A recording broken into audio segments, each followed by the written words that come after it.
Pew, pew, pew, pew, pew. Oh, hi. I didn't see you there.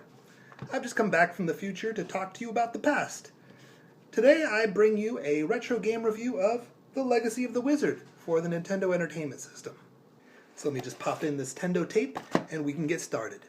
Oh, and as part of my court-mandated community service, I'd like to take this opportunity to say that if you rented this from your local Funtime Video, before returning, please be kind, rewind. Thank you.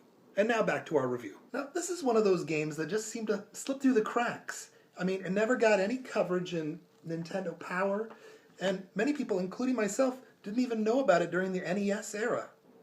So before I get into the nitty-gritty, who would like this game? Well, people who like exploring, mapping out large environments in a non-linear fashion, games with action, platforming, mazes, puzzles, discovering secrets.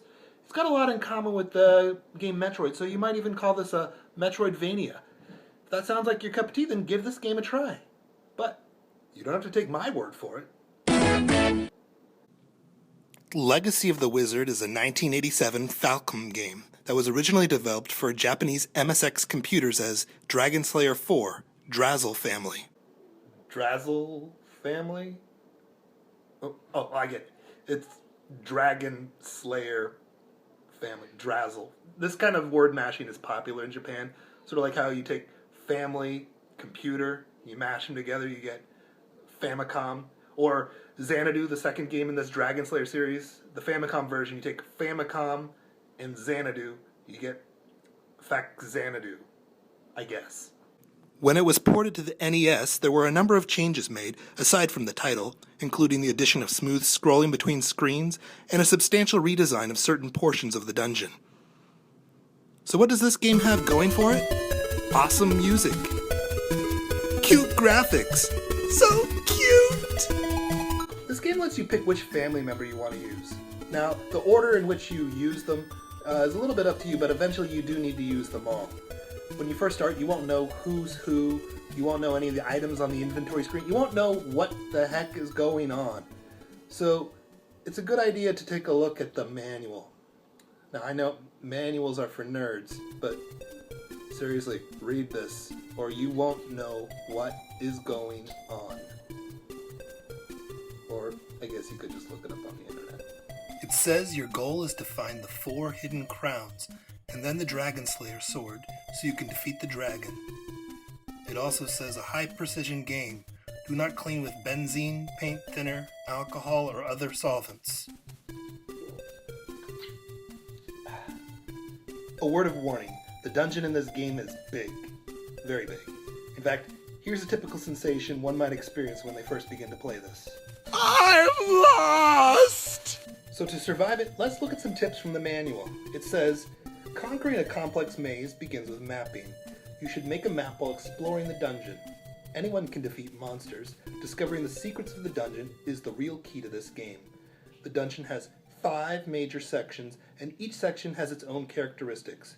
Try to use each family member in the section where they can do the most good. Now, the publisher's being a little bit coy here. What they really mean is that each section is only intended to be passed by a specific character. Now, it might be possible to do a little bit of sequence breaking and pass it with a character that it wasn't intended for, but that would be incredibly difficult. So now let's meet the family members. There's the family pet, Pochi, the little pink monster. I recommend using him first to sort of explore the dungeon a little bit, because although he's kind of weak, he has the great benefit of not getting harmed by other monsters. I guess they don't hurt their own kind. He looks kind of like a Bubble Bobble dragon. The dad, Zem, he's the strongest. His most important feature is being able to use the Power Glove. I love the Power Glove. He uses it to move blocks around, which you'll need to do a lot to solve all the block puzzles in his section. This is not unlike the block pushing in another really fun game, Adventures of Lolo. The daughter, Lil, she's awesome because she can jump the highest. She can also use the Matic, or pickaxe, which you'll need to be able to destroy certain blocks. The mom, Mena, can fly with wings. Now certain sections of spikes can only be passed by flying. She can also use other magic items, like the key wand and the rod that lets you hurl blocks across the screen. The son, Roaz. The only thing he's really any good for is using the Dragon Slayer sword at the very end to fight the dragon. Here we got this perfectly lovely family just chilling in their house, got a sweet item shop up in the tree next door. Do they go visit the castle in the distance? No, they want to go down in the dungeon and fight horrible monsters. I guess these dragons ain't gonna slay themselves. This dungeon will be a lot easier to wrap your head around if you start thinking of the Dragon Hall as your central hub. From here you can proceed to the various characters' sections of dungeon. To the lower right is Poochie's section. You'll have to pass through various ladder mazes. These rooms look like someone went on a drunken rampage with a level editor. You'll find ladders to nowhere just thrown up on the screen. You see, like some other secret and exploration-based games, such as Metroid or Milon's Secret Castle, a lot of the blocks in this dungeon are illusory, and you won't know which ones unless you try to push on them. To the upper right is Lil's section. You'll need the jump shoes to reach some of the higher places in these dungeons. Mayna's dungeon is to the lower left. However, there's a very important item you'll want to use Lil to find here, hidden near the long fall. And that leaves Zem's area to the upper left. His dungeon has some of the most distinctive sections, such as the Big Mouth of Doom, and all the block puzzle rooms, and the Pillars of Patience. Nothing particularly challenging about the pillars, just getting past those takes forever.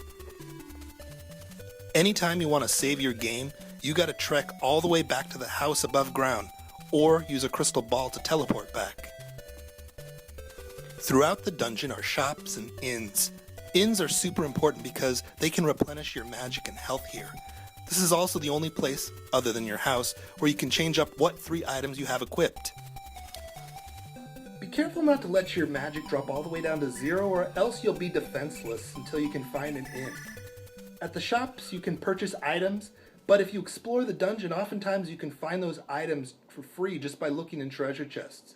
If you do come across an item at a shop that you hadn't been able to find yet, it might be worth paying the gold just so that you can add it to your inventory. You have a little bit of flexibility in terms of the order in which dungeon area you want to take on next.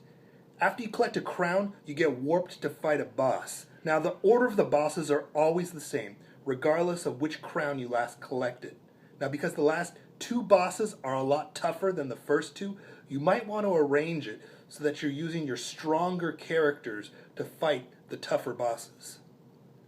So the goal is to find these 4 hidden crowns. But what are you supposed to do with them? Well, the manual helpfully suggests that they might have something to do with those princess portraits you've seen scattered throughout the dungeon. They also give a helpful hint that the volcano is near the passageway to the Dragon Slayer sword. Good luck with that. Equip Roaz with the sword and head back to the Dragon Hall one final time.